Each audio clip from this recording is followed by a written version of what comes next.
en un formato que está adaptado para las situaciones que nos impone el coronavirus.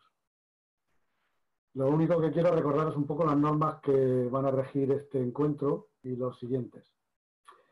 Antes que nada, vuelvo a reiterarlo, como ya os dije el pasado día 14, que nuestra experiencia en este formato es relativamente escasa, que por tanto es probable y posible que incurramos en errores para los que pedimos de antemano perdón. Esta conferencia, como sabéis, se llama Chateando con la Ciencia. La parte chateando tiene doble sentido de hablar y de chatear en el sentido de vida, por lo que os recomiendo que cada uno de vosotros o vosotras os hagáis de vuestra correspondiente cerveza, vino o cóctel favorito para seguir la conferencia. Luego no tendréis tiempo.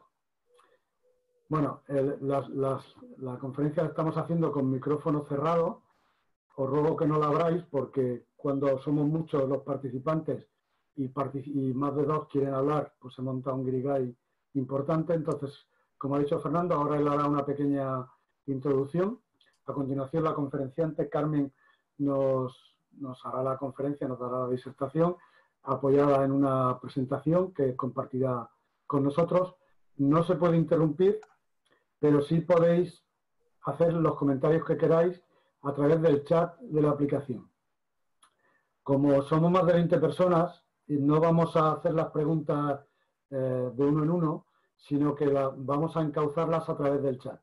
Así que cuando termine la presentación y empiece el coloquio, lo que podéis hacer es hacer las preguntas por escrito y Fernando se las transmitirá o incluso las puede agrupar si hay varias parecidas para que la doctora nos la conteste. Os recuerdo que quienes estéis interesados en recibir más información de las próximas conferencias o participar en la habitual encuesta que se hace de satisfacción, podéis dirigiros a Fernando Palacio a través de su dirección de correo palacio@unizar.es. Como es obvio, no existe ningún interés comercial y, por tanto, el uso que se haga de vuestros datos se circunscribe exclusivamente a esta actividad. Y por mi parte nada más, espero que disfrutéis del acto y os dejo con Fernando. Gracias. Muchas gracias, Paco. Bueno, yo creo que vivimos, y estaréis todos de acuerdo conmigo, que vivimos una época en la ciencia que los avances nos desbordan por completo. Va a pasos de gigante, muy rápido, y no da tiempo a seguir. Uno de los objetivos del ciclo de Chateando con la Ciencia es precisamente informar de primera mano sobre temas de actualidad y por boca de expertos en el tema. Uno de los campos en que la ciencia está avanzando de forma espectacular es en el conocimiento del cerebro. Conocimiento tanto de su funcionamiento como sus neuropatías. En este cuarto curso, pues perdón que estoy tratando de admitir gente, hemos elegido uno de estos temas y lo vamos a explicar de la mano de la profesora Carmen Castro. Es un privilegio tenerlo con nosotros. Carmen es una persona que ha trabajado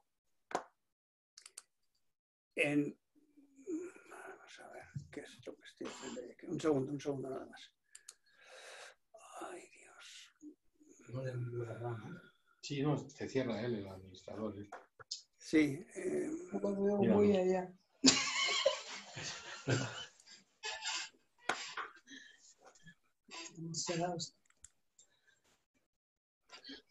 Carmen hizo su tesis doctoral en la Universidad Autónoma de Madrid. Es licenciada en Biología por la Complutense. Su doctorado fue en Bioquímica y Biología Molecular. Y en la tesis doctoral la dedicó al estudio de la neuropatía de Charcot-Marie-Tooth, que es una enfermedad rara, una cosa la neuropatía de los sistemas, del sistema nervioso periférico. Se hizo un postdoctorado en la Universidad de Navarra y de ahí tomó el vuelo y se marchó a Estados Unidos. En Estados Unidos trabajó en la Universidad de Chicago en Champaign-Urbana, en el Departamento de Patología y Terapia Génica, y de allí fue rescatada con el programa de Ramón y Cajal, que se dedica a buscar gente que funciona muy bien en investigación, que son españoles que se han ido allí afuera y los trata de rescatar. Y en estos momentos está ubicada en la Universidad de Cádiz como profesora y como investigadora en el área de fisiología. Es autora de múltiples artículos de investigación y en 2017 fue premiada por las Cortes de Cádiz en investigación científica. Carmen, es tu turno. Bueno, pues muchas gracias, Fernando. Gracias por esta estupenda presentación y bueno, gracias por la invitación a participar en estas jornadas, en este ciclo de conferencias Chateando con la Ciencia, que me ha encantado. Muy chulo esto. Me ha encantado cómo lo estás organizando. Fernando es un organizador estupendo, no se deja un fleco suelto, todo queda perfectamente organizado. He aprendido muchísimo. Cuando quieras venir a Cádiz a organizarnos algo, estás invitado porque me ha encantado cómo lo has hecho. Y nada, gracias a todos los que habéis venido a escucharme. Yo os voy a poner ahora, voy a compartiros una presentación, ¿no?, para que nos guíe un poco por lo que os voy a explicar esta tarde. El host me tiene que permitir compartir la pantalla. No sé. Yo te permito todo. Creo que puedes compartirla directamente. Dice el host la ha quitado. A ver ahora. Okay. Ahora sí. Bueno, pues sí, aquí ahora ya está. Estas son las pequeñas cosas que decía Paco, que todavía patinamos. No, nada de patinar. Bueno, pues como os decía antes, ¿no?, os he puesto aquí una pequeña presentación. En esta tarde, en este ciclo de conferencias Chateando con la Ciencia, yo lo que os quería explicar es todo lo que está relacionado con la regeneración del cerebro y qué es lo que sabemos a día de hoy. He dejado esta pregunta, ¿se puede regenerar el cerebro dañado?, en interrogante, porque yo os voy a explicar los avances que hemos hecho, lo que conocemos, lo que estamos haciendo, y ya vosotros decidís si se puede o no se puede regenerar el cerebro, si se podrá en algún momento regenerar el cerebro dañado. Claro, para entender si se puede regenerar el cerebro, primero vamos a repasar un poco qué es esto de regeneración, ¿no? Cuando hablamos de regeneración, hablamos de ese proceso mediante el cual los organismos reemplazan o restauran partes que han dañado o perdido. Por ejemplo, ¿no?, tenemos las estrellas de mar. Las estrellas de mar son equinodermos y los equinodermos son capaces de regenerarse completamente a partir de uno solo de estos brazos y este disco central. Mi puntero lo veis, ¿verdad? Sí, sí, sí. Bueno, pues una estrella de mar se puede regenerar completamente y no hace falta irnos tan lejos en la evolución para hablar de regeneración, porque también sabemos que el hígado humano se regenera completamente a partir de una porción de este. Es decir, si a nosotros nos resecan, nos quitan una parte de nuestro hígado, ese hígado se va a regenerar y además el hígado que se regenera es igual en tamaño al órgano original y tiene la misma forma y ocupa el mismo espacio, ¿no? Es decir que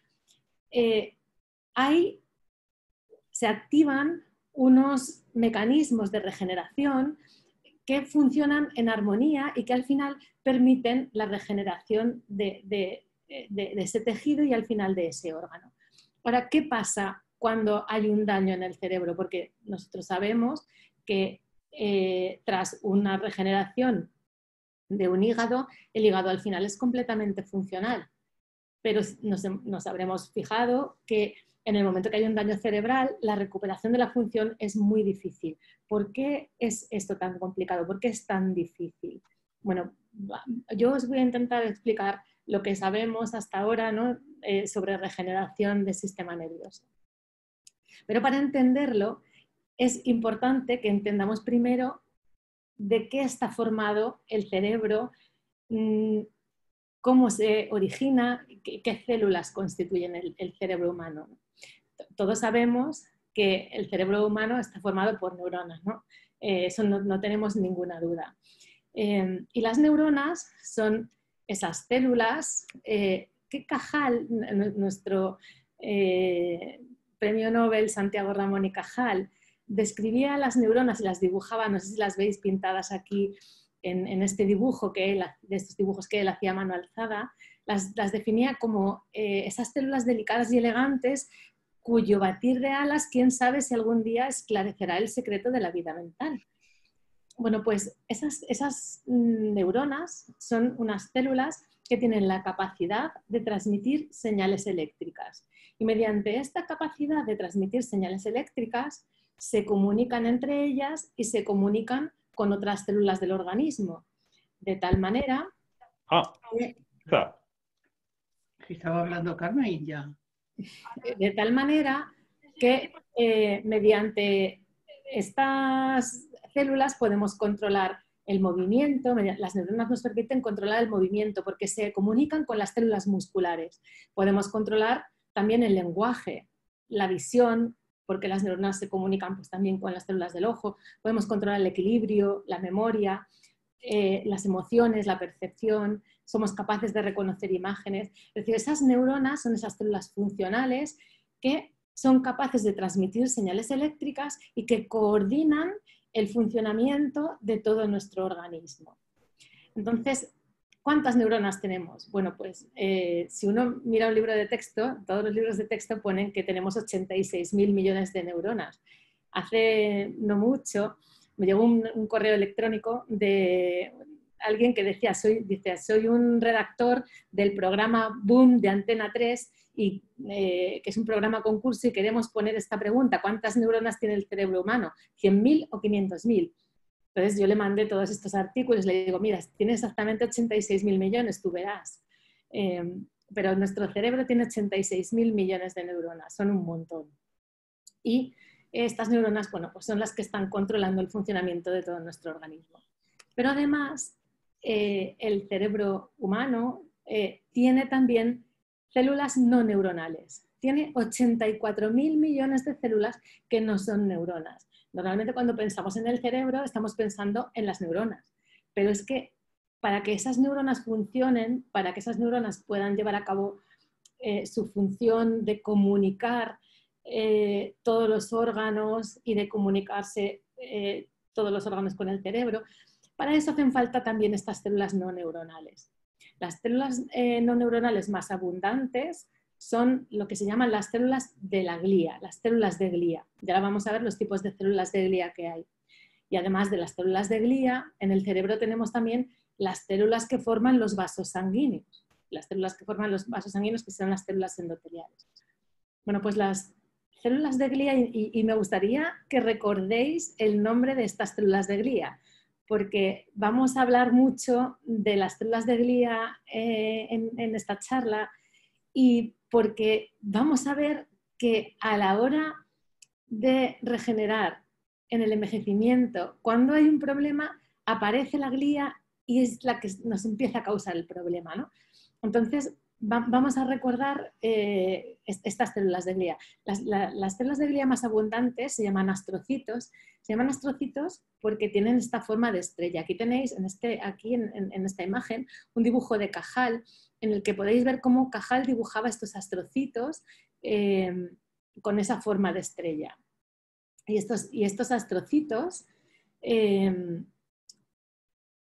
están, si os fijáis aquí, Cajal le ha dibujado digamos, uno de los terminales del astrocito, se está uniendo a un vaso sanguíneo que está pasando por el cerebro, porque los astrocitos lo que hacen es recubren los vasos sanguíneos de tal manera que impiden que sustancias tóxicas salgan desde el vaso sanguíneo hacia afuera, o bacterias, con lo cual tienen esa función de proteger al cerebro de sustancias tóxicas, y además se conectan con las neuronas y les ayudan a realizar su función.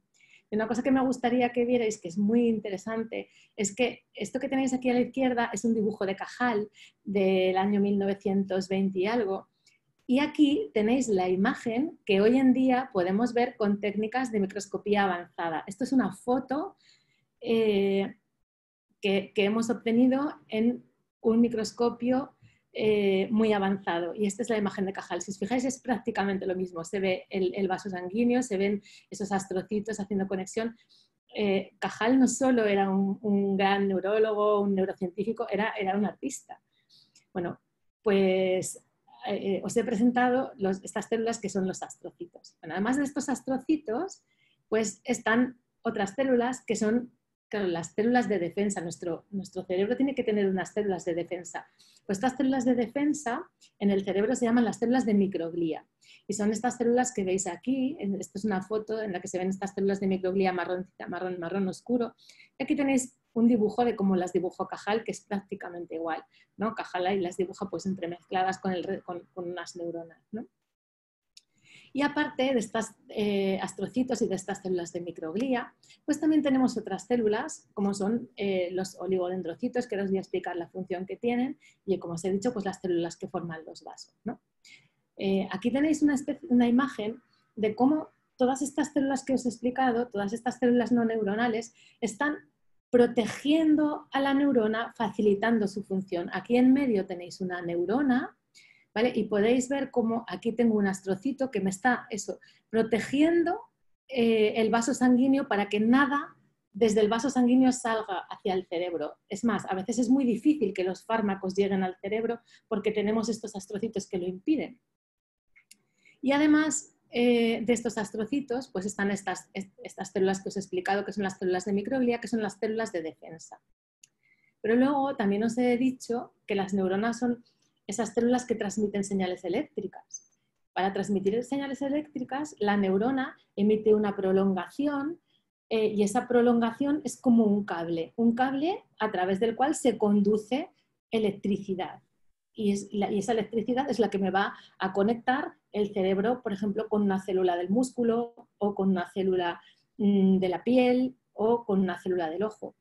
Entonces, ese pequeño cable que está formado pues, por una prolongación de la neurona necesita estar recubierto de un material que sea aislante, al igual que sucede en los cables de nuestra casa, que los tenemos recubiertos pues, de un material aislante. Bueno, pues ese recubrimiento de material aislante lo hacen estas células que se llaman oligodendrocitos, que son otro tipo de células de glía, ¿vale? Y además, no sé si podéis ver aquí esta imagen, si nosotros cortamos el cerebro como de forma transversal por la mitad, podemos ver que tiene dos oquedades, ¿no? Bueno, pues tapizando esas dos oquedades están estas células que se llaman las células ependimarias, que también hacen contacto con las neuronas. Entonces, todo este conjunto de células, esos 86.000 millones de neuronas y las 84.000 millones de células no neuronales, lo que hacen es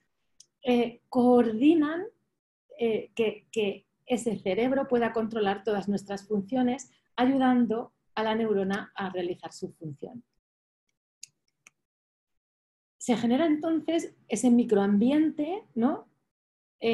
Porque cada una de estas células pues, va soltando sustancias químicas al exterior que van ayudando al funcionamiento del resto de las células. Entonces hay un microambiente que favorece esa comunicación intercelular. ¿Qué pasa cuando esta armonía entre todas estas células se rompe? Claro, cuando hay determinadas circunstancias, como puede ser un trauma, una patología vascular, por ejemplo, un ictus, o una enfermedad neurodegenerativa, una enfermedad también neuropsiquiátrica, todas estas situaciones lo que causan es una pérdida irreversible de neuronas y de otras células también no neuronales. Y esta pérdida irreversible de neuronas lleva consigo una pérdida de conexiones y también la pérdida de la función, una pérdida de función. La pregunta que nos hemos hecho al principio es, ¿podemos regenerar y recuperar la función? Para recuperar la función primero hay que restablecer conexiones. Una cosa que sí que sabemos es que mediante rehabilitación, bien sea rehabilitación mental o rehabilitación física, se puede conseguir una recuperación de la función. Pero esto no es porque el cerebro se esté regenerando. Esto es porque mediante la rehabilitación, tanto física como rehabilitación mental, podemos conseguir que estructuras que estaban sanas y que no estaban implicadas en esa función, se impliquen y retomen esas funciones de las estructuras que se han dañado y que se han perdido. Entonces, podemos conseguir que partes de nuestro cerebro que estaban un poco menos funcionales, un poco más calladas, ahora se encarguen de realizar esas funciones que antes estaban realizando otras regiones del cerebro.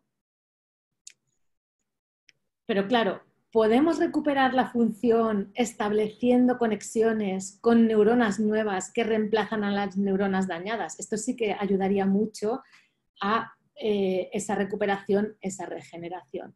Es decir, ¿se pueden generar neuronas nuevas en el cerebro adulto? ¿Por qué se regenera un hígado y se recupera la función y en el caso del cerebro no vemos esa recuperación de la función? Bueno, una diferencia muy importante entre el hígado y el cerebro, bueno, y también otros órganos y el cerebro, es que, claro, las células del hígado, que se llaman células hepáticas, son células que se dividen y se multiplican. Y al multiplicarse generan una progenie que es la que acaba regenerando ese tejido y formando ese órgano. Sin embargo, en el cerebro, las neuronas maduras, las neuronas que tenemos en el cerebro adulto, no se dividen, no pueden generar una progenie. Nuestras neuronas, una vez que se han generado, no se pueden dividir. Entonces, ¿cómo podemos generar neuronas en el cerebro adulto? ¿Se pueden generar neuronas? Bueno, para entender cómo se generan neuronas, vamos a irnos a ese momento en el que la neurogénesis es el proceso de generación de nuevas neuronas. Bueno, pues el momento en que la neurogénesis es más abundante es durante el desarrollo embrionario, en ese momento en el que el cerebro se está desarrollando. En ese momento se generan un montón de neuronas nuevas, pero ¿cómo se generan? Bueno, pues aquí tenéis unas imágenes del desarrollo de un cerebro de ratón. Aquí lo podéis ver, cómo en los mamíferos el cerebro se desarrolla a partir de un tubo como este.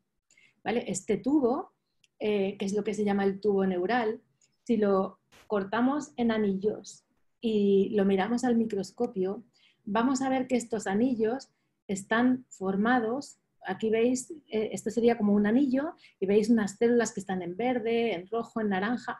Esos son células madre del tubo neural.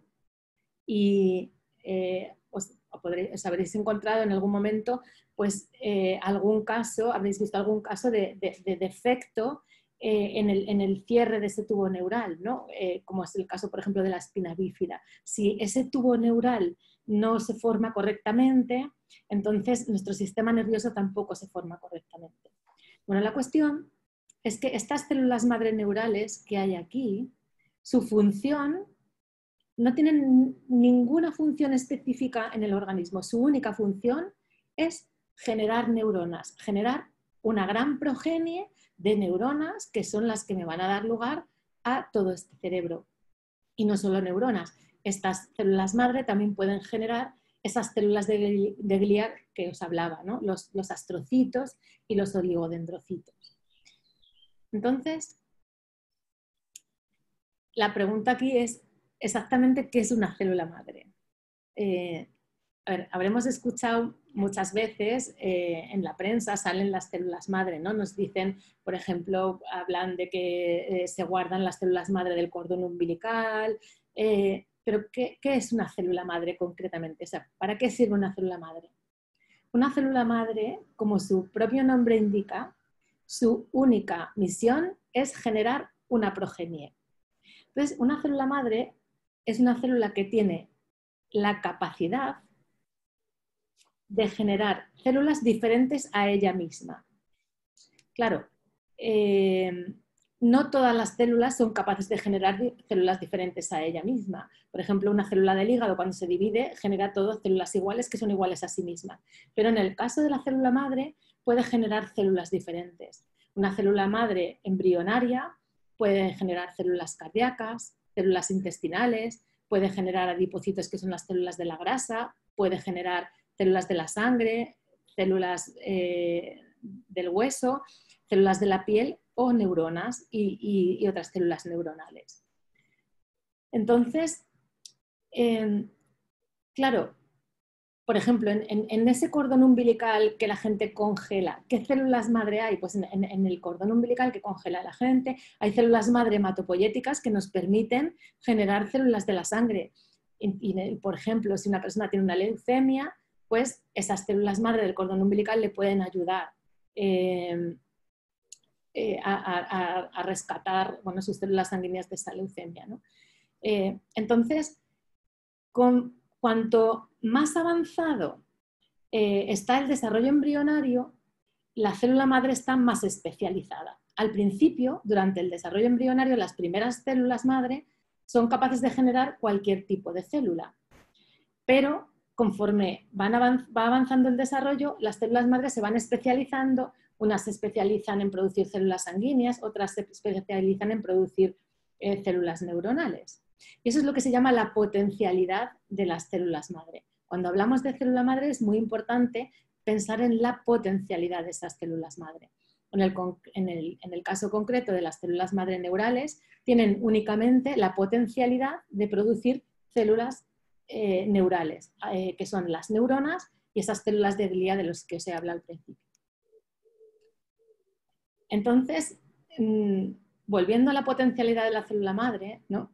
La célula madre más potente que existe es el cigoto, esa célula que se forma por la unión del óvulo y el espermatozoide. ¿Por qué se dice que es una célula madre totipotente? Porque tiene la capacidad de producir todas las células de nuestro organismo, ¿vale? Y esta célula madre, que es totipotente, va a generar primero unas células madre, que son las células madre embrionarias, que también tienen la capacidad de producir todas las células de nuestro organismo, excepto esta otra, ¿no?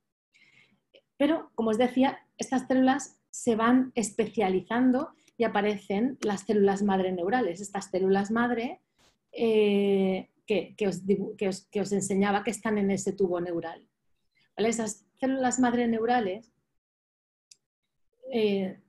están normalmente, excepto en el desarrollo embrionario, intentan estar en un estado quiescente. Las células madres son unas células que suelen estar tranquilas, porque cuando las células se dividen, para que una célula se multiplique y genere una progenie y se divida, tiene que copiar todo su ADN. Y del mismo modo que cuando nosotros nos ponemos a copiar algo, incluimos errores en esa copia, en las células también se meten errores a la hora de copiar toda la información genética que hay en el ADN.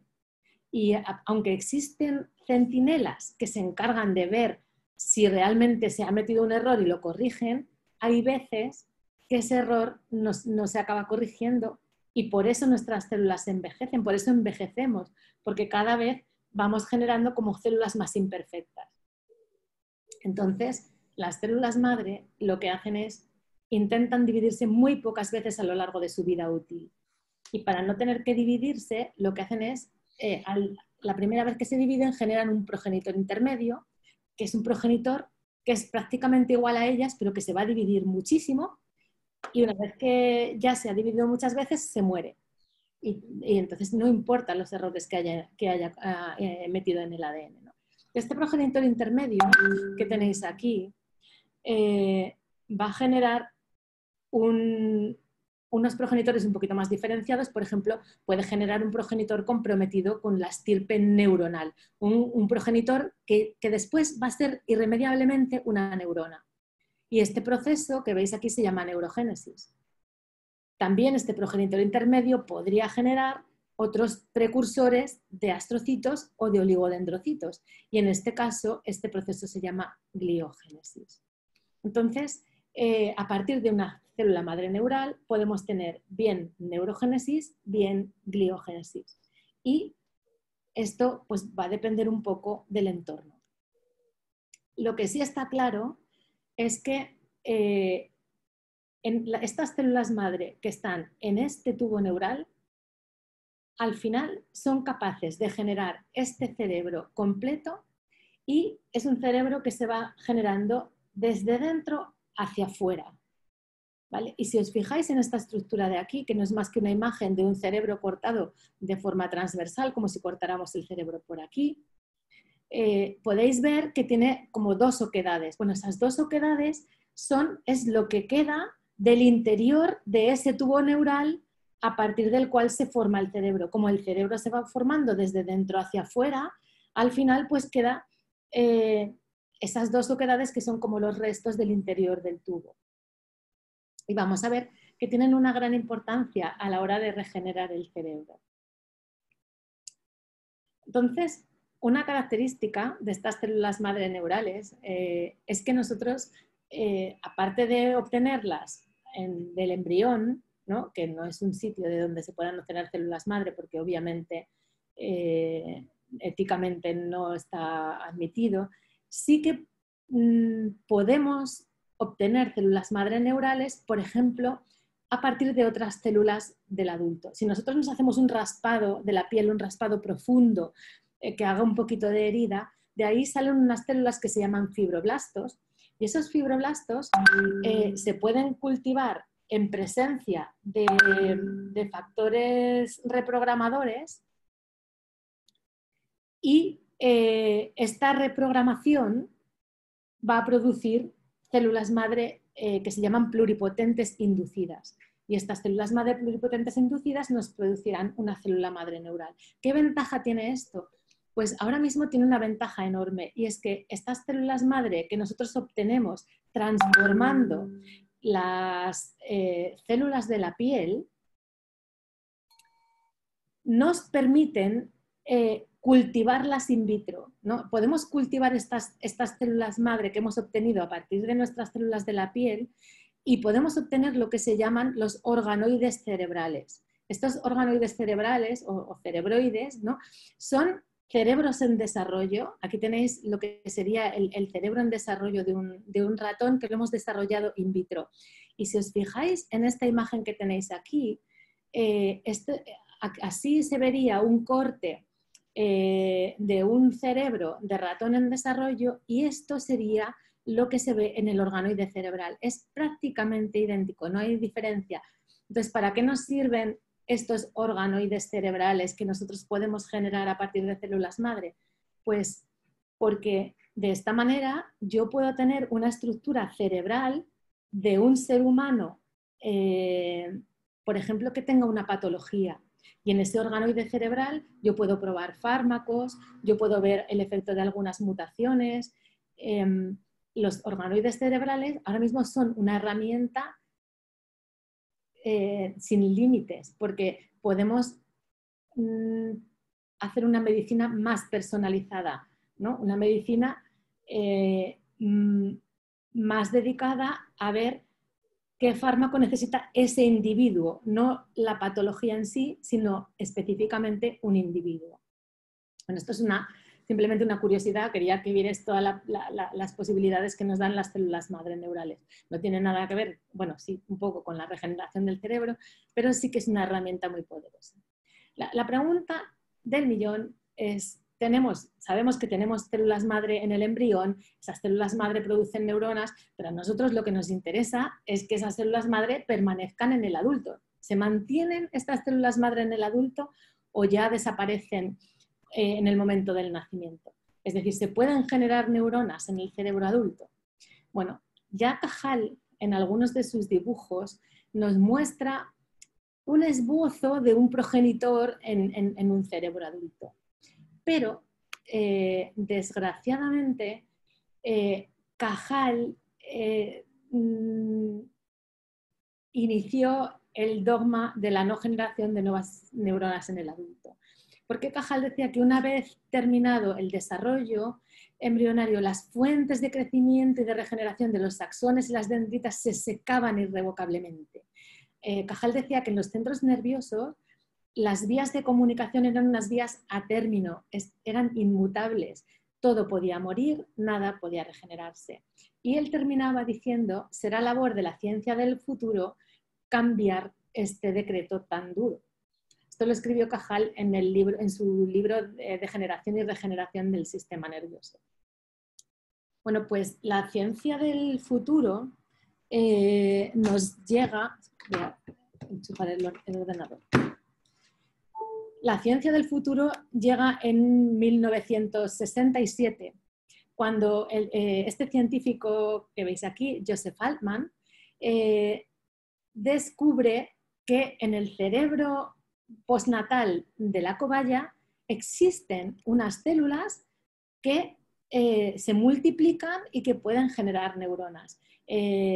A Joseph Altman le hemos dado el premio Príncipe de Asturias por su descubrimiento en la neurogénesis postnatal, pero cuando Joseph Altman descubrió esto, nadie le creyó. El dogma de Cajal era tan fuerte que nadie creyó los resultados de Joseph Altman, a pesar de que los publicó en la revista Nature, que es donde todos queremos publicar, por otro lado, ¿no? Y fue más tarde, en 1992, dos científicos, Reynolds y Weiss, consiguieron aislar estas células que había detectado Joseph Altman, las pusieron en cultivo y vieron que formaban estas esferitas y además pudieron ver que formaban neuronas en cultivo. Y después este otro científico, Arturo Álvarez Builla, que es un científico de la Universidad de Berkeley, ya definitivamente demostró esta capacidad de estos precursores que había en el cerebro adulto de generar neuronas nuevas. Y a este científico, junto a Joseph Altman, también le hemos dado el premio Príncipe de Asturias. Entonces, en nuestro cerebro adulto se pueden generar neuronas. Generamos alrededor de 700 neuronas nuevas por día. Pero no las generamos en cualquier sitio del cerebro. Esa neurogénesis adulta está organizada. Solamente generamos neuronas en dos zonas principales del cerebro adulto. Una de ellas es en las paredes de estas oquedades que os decía que son los restos del tubo neural. Tiene lógica. Ahí es donde están las células madre durante el desarrollo y en el adulto pues todavía se mantienen. Y estas células madre de esta zona vamos a ver luego que es que nos sirven para la olfacción. Pero además de tener células madre neurales que generan neuronas en esta zona, existe otra zona que es esta, llamada el hipocampo. El hipocampo es una zona del cerebro cuya función es participar en el aprendizaje y la memoria. Si el hipocampo se daña, perdemos memoria. Entonces, en esta región están constantemente generándose neuronas que participan en el aprendizaje y la memoria, en todos los eventos que requieren, bueno, pues de una memorización. Y esta generación de neuronas no es un proceso al azar, desordenado, es un proceso jerárquico. Aquí tenéis, bueno, lo que sería un corte de un cerebro de un ratón, ¿no? Porque es más fácil verlo así en un cerebro de ratón. Esto sería la zona de esa zona subventricular, digamos, esa pared del ventrículo donde todavía quedan células madre neurales. Estas células madre neurales que tenéis aquí dibujadas, que normalmente permanecen quiescentes y que en un momento dado se activan, empiezan a producir unas proteínas características de su activación y que nos permiten distinguirlas y producen estos progenitores que os decía, estos progenitores intermedios que evitan que la célula madre se haga vieja.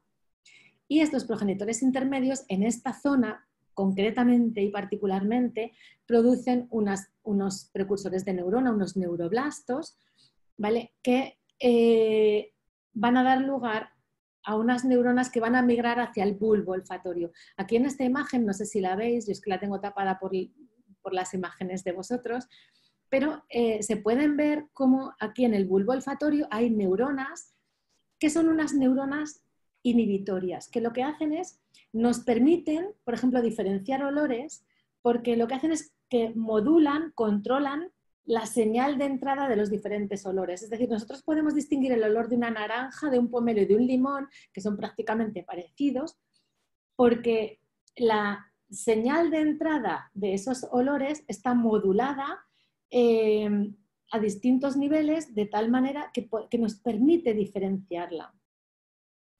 Entonces, estas nuevas neuronas que se producen nos facilitan el aprendizaje olfativo. Yo no sé si muchos de vosotros alguna vez habéis ido a un lugar y un olor os ha recordado a algo que ha pasado en vuestro pasado, ¿no?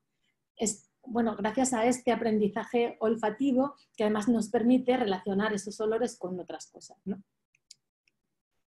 También en esta zona que os decía que se encarga de la memoria, que es el hipocampo, ¿no? Y concretamente el giro dentado del hipocampo. El hipocampo es una zona que se encarga de la memoria que tiene ese nombre porque tiene forma de caballito de mar.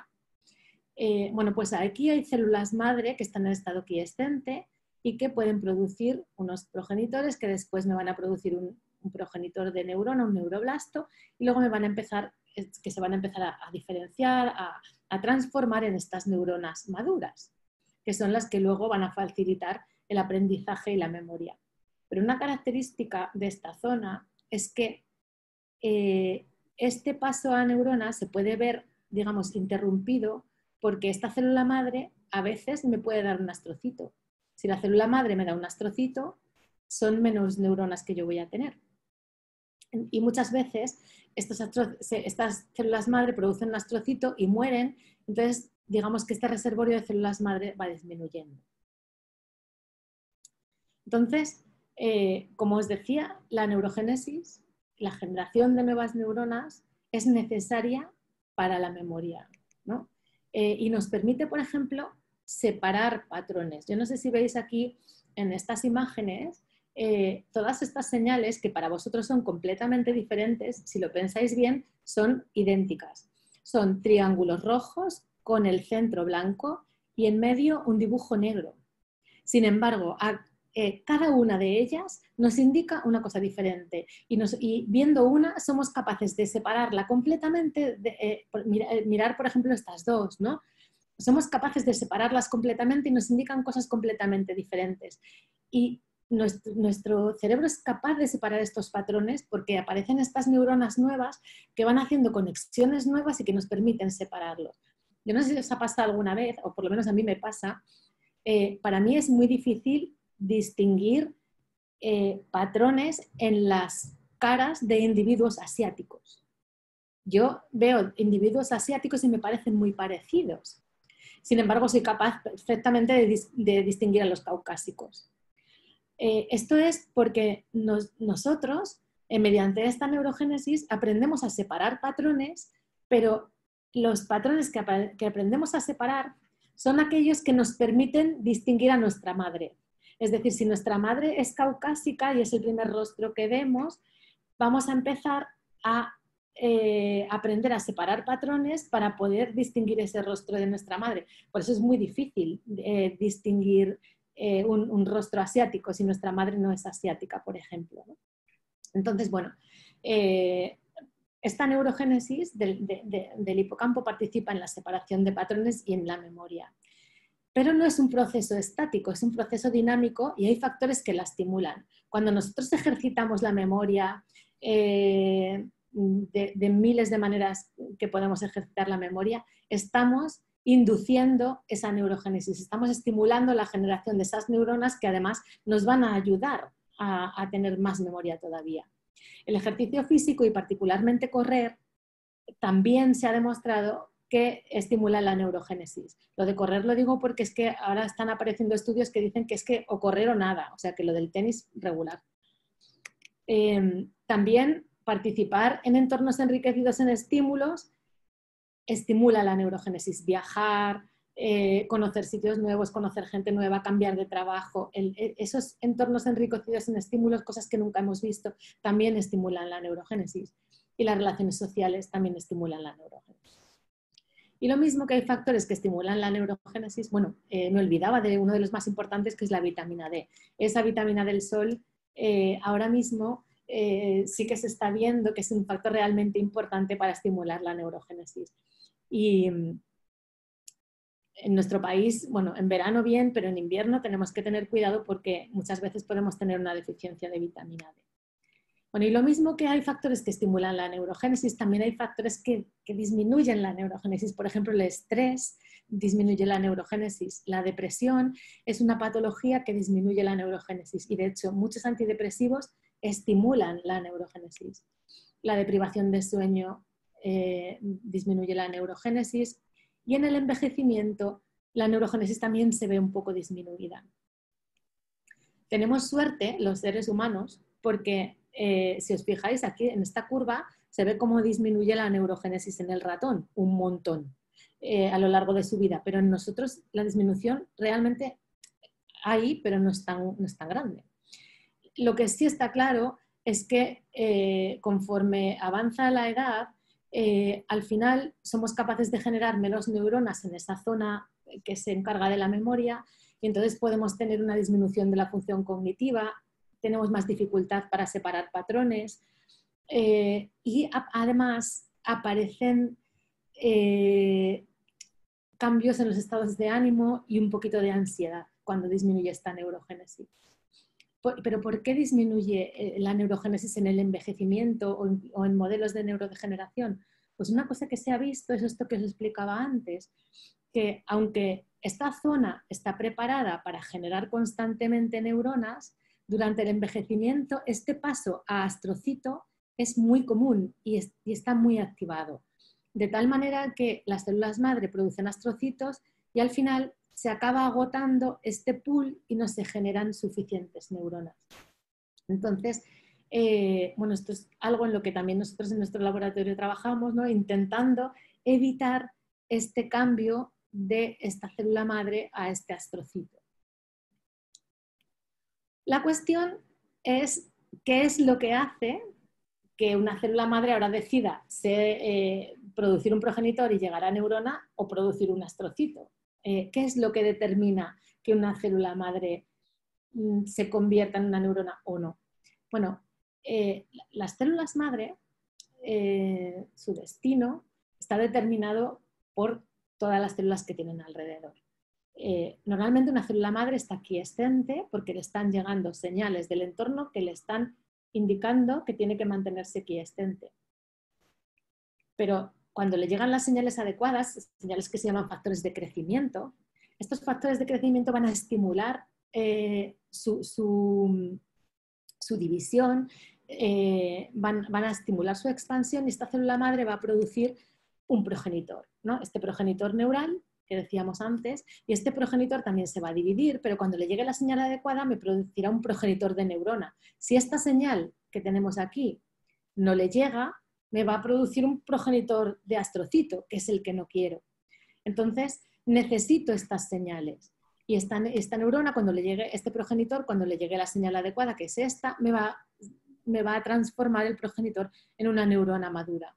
Entonces, necesito la presencia de todas estas señales para que esta célula madre dé lugar a una neurona.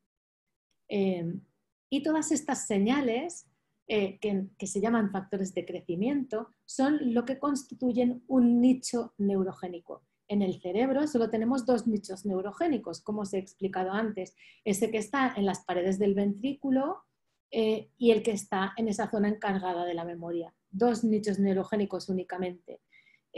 Porque es el único sitio donde las células madre reciben esas señales que les permiten transformarse en neuronas. Bueno, estos factores de crecimiento fueron descubiertos por esta premio Nobel de Fisiología, Rita Levi-Montalcini. Me gustaría hacerle un homenaje a Rita Levi-Montalcini por haber descubierto todo esto. ¿Y cuáles son estas señales que durante el envejecimiento me hacen que esa célula madre se me convierta en un astrocito? Bueno, pues recientemente se está descubriendo que estas señales son señales inflamatorias que están en el torrente circulatorio. Durante el envejecimiento se genera una pequeña inflamación y esa inflamación generalizada hace que en el torrente circulatorio, en nuestra sangre, haya unos factores inflamatorios, y esos factores inflamatorios son los que me van a impedir que esa neurogénesis tenga lugar de forma adecuada. Hay un experimento muy interesante que es un experimento en el que se unen las circulaciones de dos ratones, un ratón viejo y un ratón joven, de tal manera que la sangre que está circulando en el joven y en el viejo se van a intercambiar. Entonces, una cosa que se observa cuando se hace esta unión de los sistemas circulatorios mediante una cirugía es que el ratón viejo que está unido a un joven en comparación con un ratón viejo que esté unido a un viejo, tiene un aumento en la neurogénesis. Por el contrario, el ratón joven que está unido a un ratón viejo tiene una disminución en la neurogénesis en comparación con un ratón joven unido a otro joven.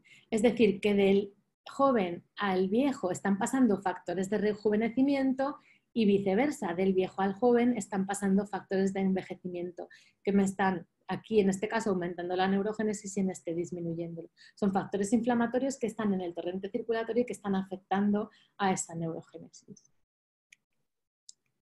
Bueno, hasta aquí, ¿qué hemos aprendido? Hemos aprendido que el cerebro adulto tiene la capacidad de generar neuronas a partir de células madre, que esas neuronas solo se generan en algunas regiones del cerebro y que para que se generen neuronas tiene que existir un entorno, ¿no?, que dirija el destino de las células madre hasta neuronas. Pero, ¿por qué no se generan neuronas después de una lesión? O sea, y se recupera la función. ¿Es posible generar neuronas después de una lesión?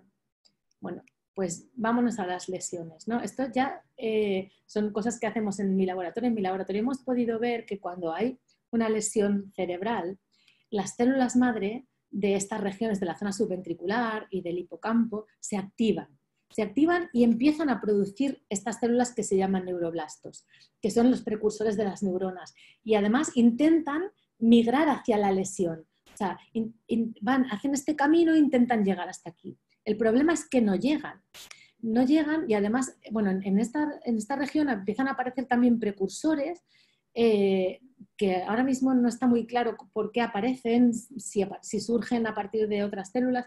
La cuestión es que aparecen precursores, pero en ningún caso dan neuronas.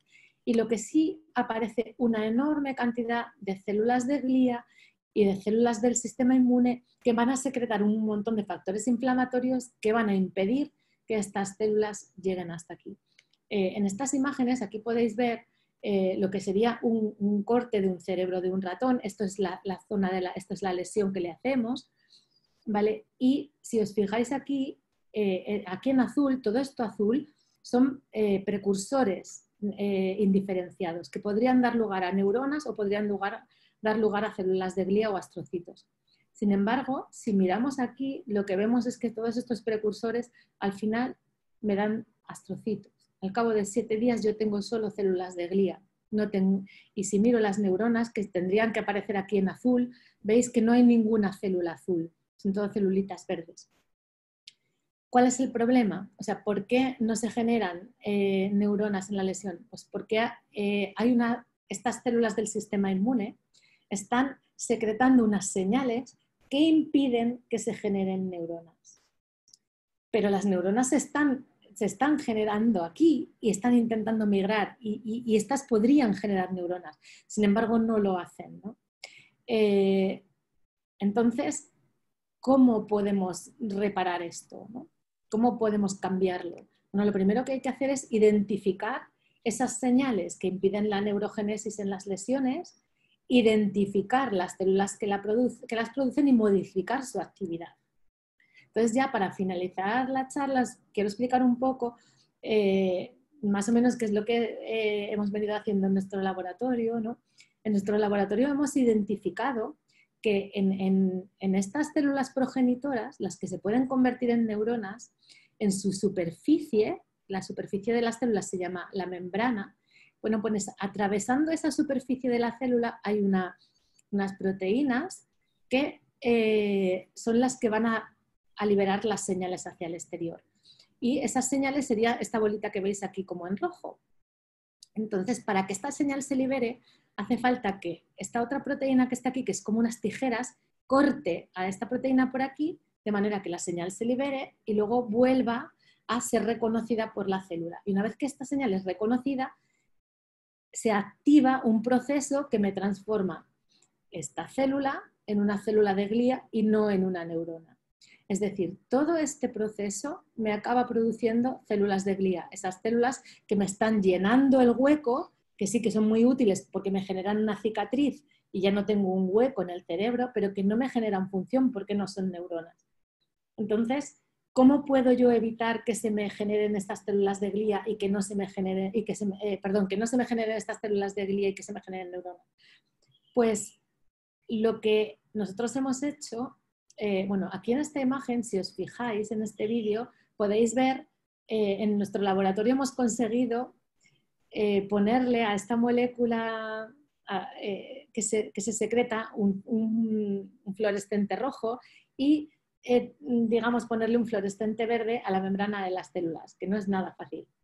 Y si veis aquí, podéis ver cómo estas bolitas rojas salen de la célula. ¿Lo veis? ¿En el vídeo? Vale. Pues, claro, no nos interesa que salgan esas bolitas porque, digamos, esas señales son las que me están produciendo células de glía y no me producen neuronas. ¿Cómo puedo yo evitar que se produzcan estas células y cómo puedo conseguir que se generen neuronas? Pues voy a tener que mutar esta proteína. Entonces lo que hacemos es que mutamos estas tijeras, le quitamos la capacidad de cortar, la metemos en un virus e inyectamos, que están ahora muy de moda los virus, pues nosotros conseguimos virus no infectivos que permiten meter estas proteínas mutantes dentro de la lesión y esta proteína mutante no me corta aquí. Si veis aquí en este vídeo, no tengo salida de bolitas rojas y todas estas células se me van a transformar en neuronas, ¿no?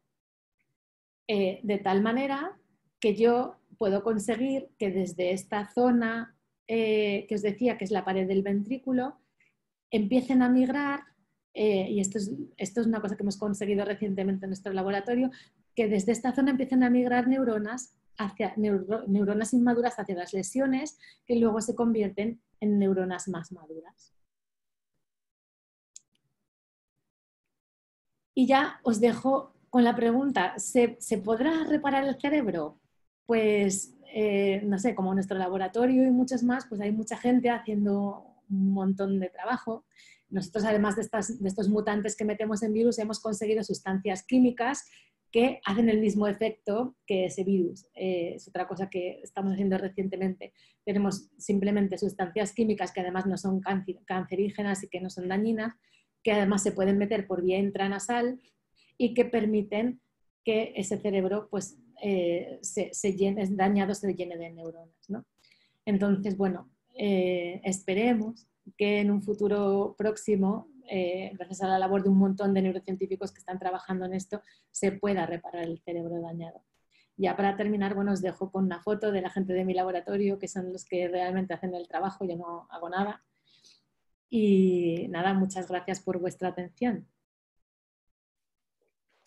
Muy bien, muchas gracias, Carmen.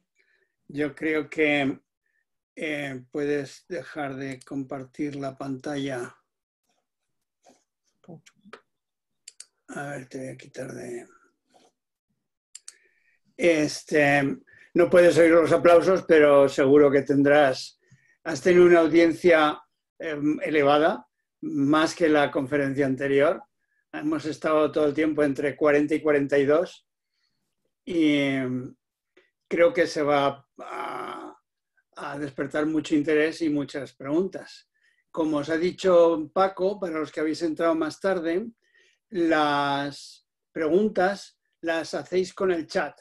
O sea, escribís la pregunta y yo aquí procesaré las preguntas que lleguen para evitar repeticiones o para condensar en una sola pregunta varios matices de varias, etc. Mientras vais escribiendo, yo sí que tengo algunas. Yo he leído que cuando se deja de activar una función cerebral, o sea, uno deja de hacer algo, ¿no? Esas neuronas pues se pasivan y terminan desapareciendo. Sí. La pregunta que yo me hago es, en una región activa, que yo mantengo activa, ¿cuánto vive una neurona? La neurona, la supervivencia de una neurona está determinada por aquellas células con las que está conectada. Entonces, sí. Por ejemplo, una motoneurona, que es la que, digamos, controla el movimiento, sobrevive porque la célula del músculo le está enviando señales que le está diciendo que sobreviva, ¿vale? Si nosotros dejamos de movernos, esa célula muscular se atrofia y la neurona que la controla también, ¿vale? Porque la supervivencia de la neurona depende de esas otras neuronas o otras células con las que está haciendo conexión. Entonces, en el momento que una zona se inactiva, esas conexiones desaparecen y, por tanto, la supervivencia de la neurona se ve comprometida. No sé si me he explicado bien. Sí, sí. Entonces, la supervivencia de la neurona depende de las conexiones que haga. Porque son las otras células con las que se conecta las que la están manteniendo viva. O sea, es un factor colectivo. Sí, totalmente. O sea, cuando la neurona se conecta con una célula muscular para hacer que esa célula muscular se mueva, es la célula muscular la que mantiene la neurona viva, no al revés. Entonces, si la célula muscular deja de funcionar, la neurona muere. Si la célula muscular se atrofia, también la neurona. Bueno, ya van entrando preguntas. José Antonio te pregunta, ¿el aporte de plasma rico en factores de crecimiento libre de leucocitos directamente en una lesión podría ayudar a la reparación favoreciendo la neurogénesis? Aporte de plasma rico en factores de crecimiento libre de leucocitos. A ver, exactamente, aporte de plasma, no sé hasta qué punto podría, o sea, efectivamente los factores de crecimiento ayudan. La cosa es que tú necesitas los factores de crecimiento adecuados para dirigir el destino de la neurona hacia célula madre. Entonces, no todos los factores que tienes en el plasma te servirían. Por ejemplo, sí que es verdad que se han hecho trasplantes de células madre hematopoyéticas que lo que hacen es secretar esos factores que tienes en el plasma y sí que ayudan, por ejemplo, a lesiones medulares. Ahí sí, en una lesión cerebral posiblemente sea más complicado, pero en lesiones medulares sí que esos componentes del plasma sí que parece que están ayudando a la regeneración de neuronas o en casos por ejemplo, en casos en motoneuronas, ¿no? Neuronas del movimiento. Muchas gracias. Paco Hernández te pregunta, ¿hay diferencia en cuanto a regeneración entre lesiones traumáticas por accidente o las causadas por un ictus?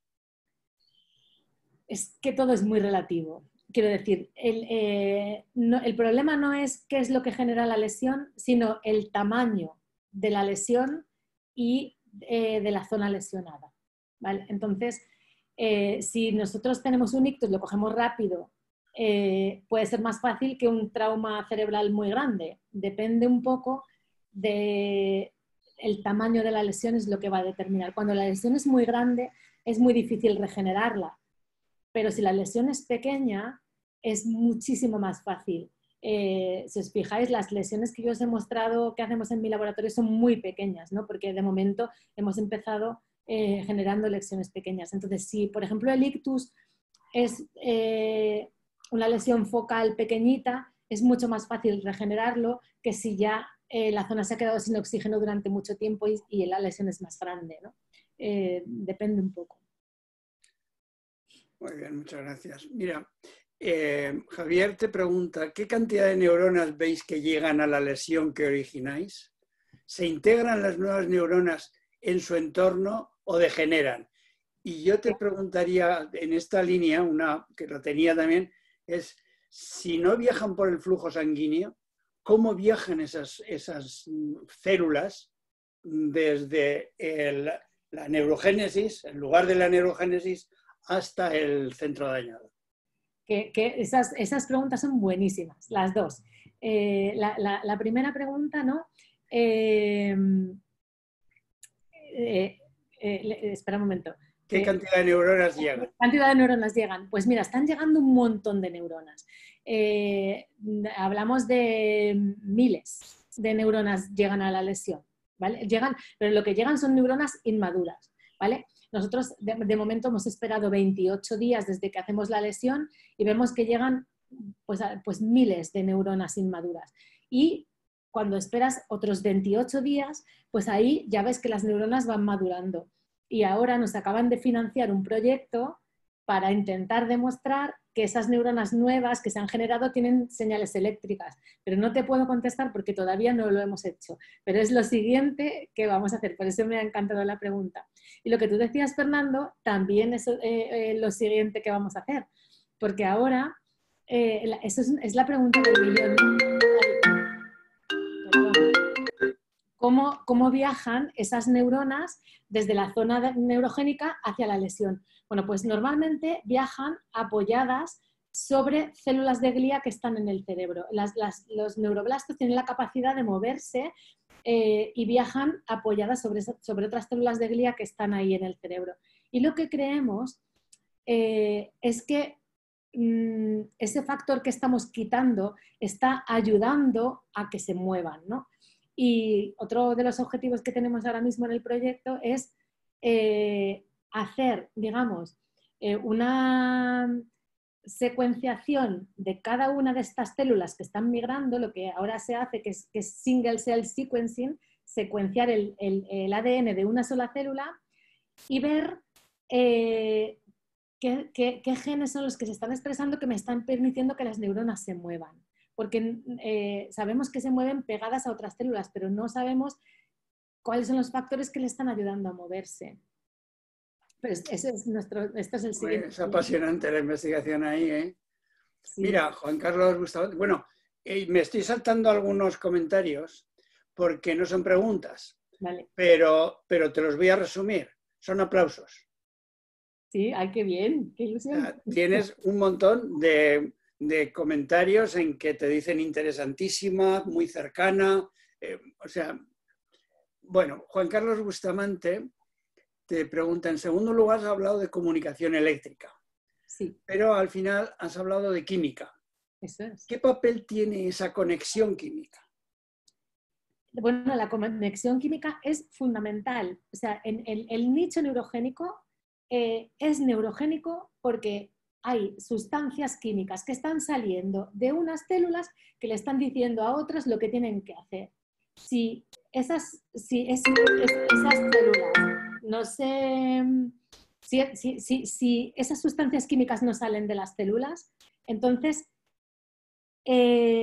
no habría neurogénesis. O sea, esa conexión química es fundamental. Pero la conexión eléctrica también porque es la que luego al final me va a permitir tener una función en el cerebro, ¿no? Entonces las dos conexiones son muy importantes.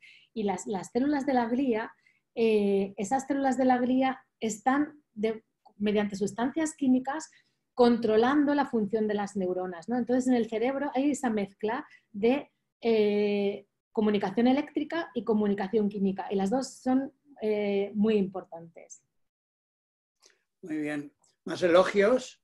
Y Pilar nos abre un melón que no lo has tocado, pero que creo que es muy interesante porque se habla mucho de él. Y te pregunta, ¿qué diferencia hay entre la neurona que se crea de una progenitora y las neuronas en espejo? Y no se parecen. Quiero decir, la neurona que se crea de una progenitora es como una neurona normal.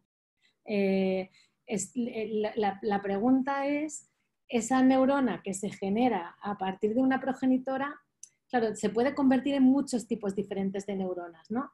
Entonces, dependiendo de dónde esté, se convertirá en lo que sean las células que están alrededor. ¿Vale? Entonces, digamos que una neurona que se genera en el adulto en una lesión mediante una neurogénesis, al final va a ser igual que el resto de las neuronas que están en esa zona lesionada, teóricamente. Lo que pasa es que, como os he dicho, esto es lo siguiente que tenemos que hacer. Muy bien.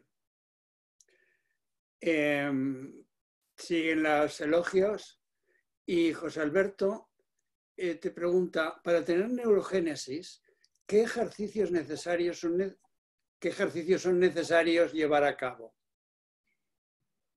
Como os he dicho, o sea, el ejercicio físico es fundamental. Lo que pasa es que ahora mismo hay como un montón de trabajos que están demostrando que correr es mucho más efectivo que otros deportes, ¿no? Entonces, pero el ejercicio físico en general estimula la neurogénesis. Yo tengo unos ratones que tienen un envejecimiento acelerado y los pongo a correr en una cinta que tengo especial para ratones, o les pongo en un parque de atracciones donde tienen un montón de estímulos y los ratones tienen más neurogénesis a pesar de que tienen ese envejecimiento acelerado. Entonces, ejercicio físico da igual cuál, pero correr, digamos que ahora es el que en las publicaciones están demostrando que es el más efectivo. Posiblemente dentro de un año pues será otro, pero hoy en día dicen que es correr. Hace poco yo tuve en este sentido de lo que hablas, leí, no recuerdo si 1 o 2 artículos distintos, independientes. Creo que uno eran ingleses y otros eran americanos o daneses, no estoy muy seguro ahora. Los dos habían hecho estudios estadísticos bastante profundos sobre cómo beneficiaban distintos tipos de ejercicio, de deporte, al envejecimiento y, digamos, qué posibilidades tenía de prolongación de la vida. Los dos llegaban a la misma conclusión. Correr, efectivamente, daba una prolongación de la vida de unos 3 años. Pero los deportes de raqueta, y en particular el tenis, daba 5 años. ¿En serio? Ah, pues sí. Porque el problema es que en el tenis hay que hacer muchísimo más trabajo intelectual que en el correr. Eso es verdad, eso es verdad. El ver una pelota, ver su trayectoria, integrar la trayectoria, porque lo que ve el cerebro le llegan puntos, que son el ojo humano no ve en continuo, ve en discreto. El integrar todos esos puntos, el anticiparse a dónde llega la pelota, la neuromotricidad que se necesita para colocarse adecuadamente y preparar el golpe, y la visión periférica que se necesita para saber dónde está el contrario y poder pues retorcerle el brazo si se puede, es muchísimo más demandante de actividad intelectual que el correr. Pero tiene lógica, porque sería como un entorno enriquecido en estímulos, ¿no? Exacto. Estás constantemente en presencia de estímulos y tienes que lidiar con ellos, sí, es cierto. Sí, Esta pregunta te la hago, pero a la vez que te la estaba haciendo, José Alberto pregunta, ¿el tenis es bueno para la regeneración neuronal? O sea, que está en la ola. En la parte que también se corre un montón jugando al tenis, ¿no? Que no es... Sí, también. Para alguna persona que me pregunta, tengo que decir que nos están viendo desde 3 países distintos. España, Francia e Inglaterra. Wow. Igual que la vez pasada también pasó lo mismo. Y tengo que decir que esta charla se está filmando. O sea, se está grabando como ya quedamos y se pondrá a disposición de todos los oyentes. Preguntan, ¿por qué exactamente, esto lo pregunta Lidia, ¿por qué exactamente el estrés inhibe la neurogénesis? ¿Dónde se produce la inhibición?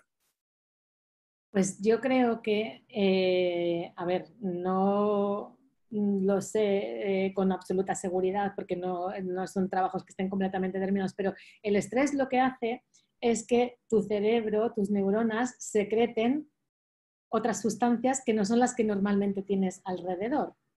Y en esas zonas neurogénicas, con el estrés, se secretan sustancias al exterior que son las que te van a inhibir la neurogénesis. Por eso el estrés te cambia un poco esos patrones de secreción de sustancias químicas y lo que hace es disminuirte la neurogénesis. Por eso hay que intentar evitarlo, ¿no? En la medida de lo posible, porque además el estrés te haría como tener todavía más estrés, ¿no? Entonces, pero es una cuestión de sustancias químicas que se están secretando cuando uno está estresado. Yeah. Te siguen llegando elogios y Pilar pregunta, has comentado que el ejercicio físico y la estimulación cognitiva favorecen la generación de neuronas. En los casos de demencias, ¿qué beneficios pueden aportar estas terapias no farmacológicas? Bueno, en los casos de demencia, sobre todo al inicio de la demencia, es fundamental hacer ejercicios de rehabilitación mental y ejercicio físico, porque nos permiten mantener el reservorio cognitivo. Cuando empezamos a detectar en una persona una deficiencia cognitiva moderada, que a veces es reversible, el intento de hacer rehabilitación mental para mantener el reservorio cognitivo le puede hasta rescatar un poco esa deficiencia cognitiva moderada. Pero aunque no se la rescate, por lo menos puede mantener ese reservorio cognitivo y retrasar mucho la aparición de la demencia. Entonces, y con el ejercicio físico es igual, es fundamental al inicio de la demencia mantener ese reservorio cognitivo mediante rehabilitación mental y también ejercicio físico. Javier te pregunta, ¿hay algún cambio en los ratones con neurogénesis inducida que indiquen una mejoría en sus movimientos, comportamiento o percepción después de la lesión? Sí, les hacemos también test de comportamiento, ¿no? Por ejemplo, tenemos unos ratones que no son estos que le hacemos a la lesión tan pequeñita, ¿no? Estos son ratones, por ejemplo, que tienen ya una lesión más grande con un problema de memoria y les mejora la memoria. Pero no solo eso, sino que los compuestos que utilizamos y estos mutantes que metemos con virus, cuando se lo pones a un ratón sano, también le mejora la memoria. Les hacemos test de memoria y los ratones tienen más memoria. Entonces, sí que recuperan esas funciones. Incluso los sanos mejoran. Muy bien. Pues Pedro Quílez te pregunta, ¿sería posible crear fuera del cuerpo células e implantarlas en la lesión? O sea, esas preparaciones que nos has enseñado al principio, ¿son posibles de implantar?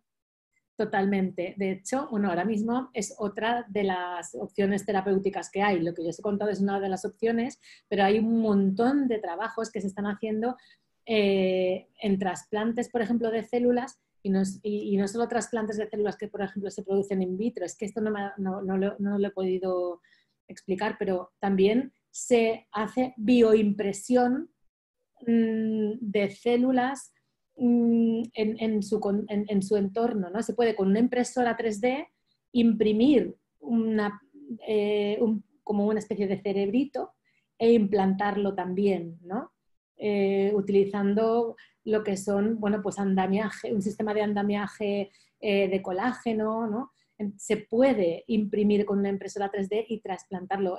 Lo que pasa es que yo no me dedico a ese tipo de digamos, de terapias, ¿no? Pero están funcionando también bastante y hay un montón de gente ahora mismo trabajando, sobre todo en los organoides cerebrales, obviamente, pero que esos ya se utilizan un poco más como para estudios de farmacológicos y sobre todo impresión 3D y andamiajes junto con células mezcladas. A ver, un momento que tengo que silenciar a alguien por ahí.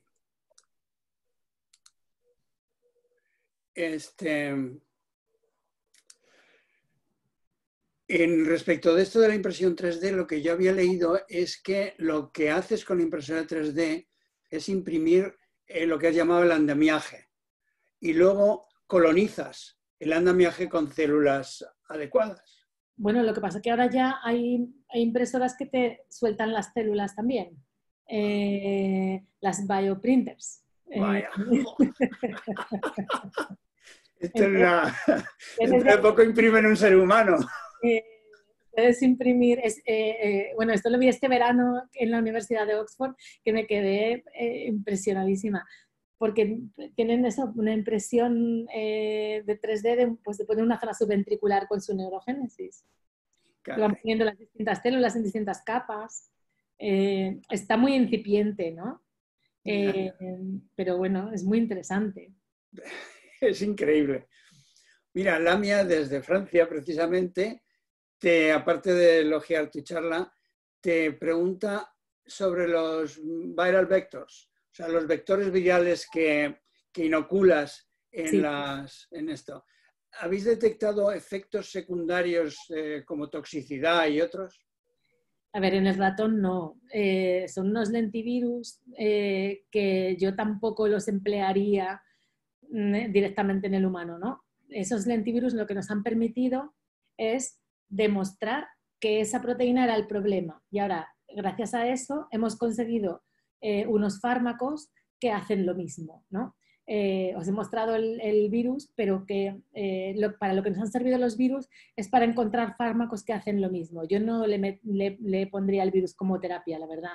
No soy partidaria, soy más partidaria de una molécula, una sustancia química que se degrada más fácilmente y se puede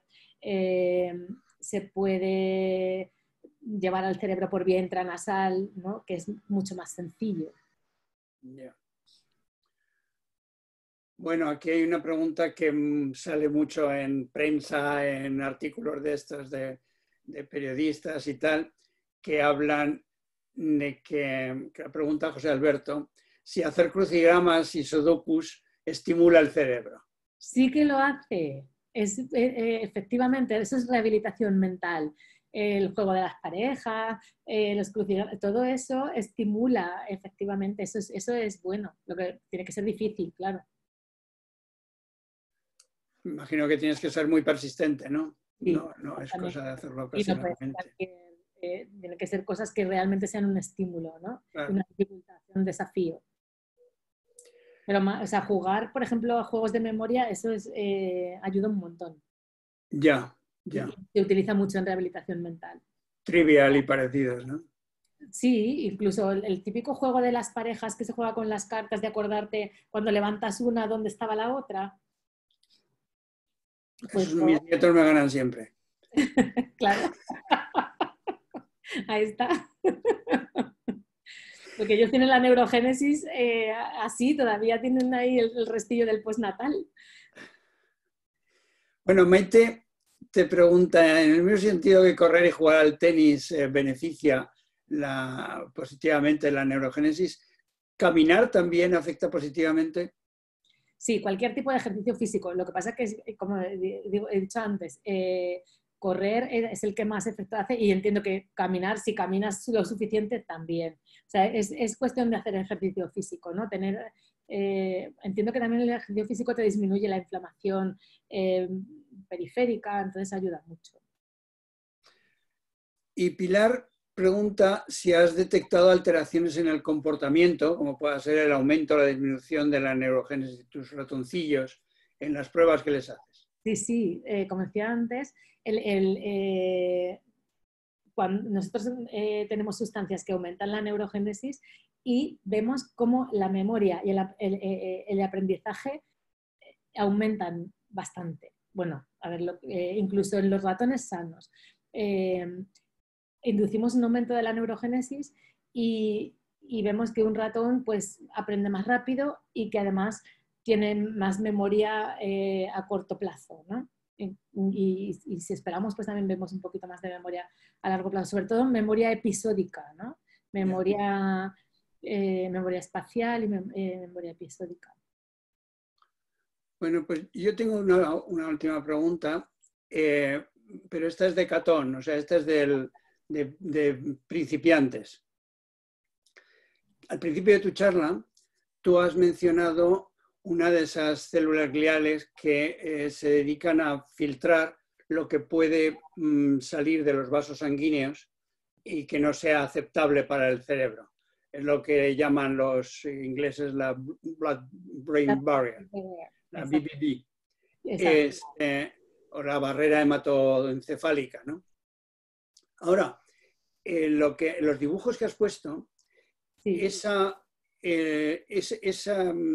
no las llamo neuronas, esas células gliales están conectadas a los vasos sanguíneos, pero no los arropan completamente. No. Y los vasos sanguíneos son, lo que es una membrana, el vaso sanguíneo. Y esa membrana, pues si es transparente a determinadas células, sobre todo células de peso molecular bajo, pues van a pasar. Bueno, es que le van a escapar, quiero decir, le van a meter goles. No, porque ahí hay varios mecanismos que no he explicado. A ver, las células de la barrera hematoencefálica, las células endoteliales que forman, digamos, los vasos del cerebro, están pegadas unas a otras de manera que ninguna célula de nuestro organismo está tan pegada. Tienen unas uniones intercelulares que las pegan como si fuera un pegamento unas a otras y a través por entre las células no pasa nada. Los pocos huecos que dejan, digamos que los puede cubrir el astrocito y entonces, ¿qué es lo que pasa a la barrera hematoencefálica? Las sustancias que son solubles en la membrana, las que atraviesan porque son solubles. Entonces, por ejemplo, no sé si es el caso de los antihistamínicos, ¿no? Por ejemplo, ¿por qué el antihistamínico nos da sueño? El antihistamínico se supone que solo tiene que actuar sobre las células del sistema inmune que están en la sangre. Claro. Pero, como tenemos receptores de histamina en el cerebro, que son los que regulan la vigilia, pues si el antihistamínico consigue atravesar los vasos del cerebro, entonces nos afecta, ¿no? Entonces, por eso hay antihistamínicos de segunda, de tercera generación que no atraviesan la barrera hematoencefálica porque no son liposolubles, porque no son solubles en esa membrana, entonces no pasan. Pero los vasos, las células que forman los vasos del cerebro están tan pegadas que a través por entre ellas no pasa nada, solo pasa cosas que tengan transportadores o sustancias que sean solubles en la membrana, claro, que eso ya no se puede evitar. Muy bien, muchas gracias, Carmen. Yo creo que tenemos que parar aquí, porque si no, esto es exprimirlo demasiado tampoco es bueno, ¿no? Creo que ha sido una charla formidable. La gente te ha seguido extraordinariamente. No se ha ido prácticamente nadie. Hemos tenido una media entre 40 y 42 todo el tiempo, pero es que se han quedado al coloquio la mayoría. O sea, se han tenido que ir pues 3 o 4, nada más. Así que yo creo que podemos considerar que tu charla ha sido realmente un exitazo. Pues muchísimas gracias, Fernando. Me lo he pasado genial y me ha encantado estar aquí en el tenis, aunque sea de forma virtual, porque como tienes ahí la foto de la piscina y ese avatar que te has puesto, estoy disfrutando. Bueno, ha sido un detallazo, ¿eh? Ha sido un detallazo de la junta directiva que me han llenado la piscina para mí, ¿eh? Porque me he tenido que ir al tenis a hacer me he puesto una mesa, me la han puesto allí y tal, claro. Y he llevado el ordenador y bueno, pues fenomenal, ¿no? Se han portado genial. Estupendo. Muy bien, pues oye, muchísimas gracias. Mira, todavía hay gente que quiere entrar. Vamos a dar ya por terminada entonces la charla. Pues y oye, hablaremos contigo. Vale. Tenemos la costumbre de dar un pequeño recuerdo a los conferenciantes. Entonces los teníamos preparados, pero las fechas no eran las que han resultado ser por los cambios estos, ¿no? y entonces nos lo están rehaciendo y pronto recibirás un pisapapeles que está personalizado a tu nombre y fecha de la conferencia. Qué bien. Y luego un libro. Sabes que el tenis, tú lo sabes porque eres antigua socia del tenis durante toda la vida, durante casi toda tu vida, ¿no? Este es un club centenario. Pues con motivo del centenario del club se editó un libro y tendrás una copia de ese libro. Pues muchas gracias, Fernando, gracias a todos. De verdad que me lo he pasado muy bien, he disfrutado muchísimo. Ha sido un placer para todos nosotros oírte. Gracias. Bueno, pues Gracias, Carmen. Hasta luego a todos. Muchas gracias por vuestra participación y vuestro interés en estas charlas. Os esperamos en la siguiente. Hasta luego. Hasta luego.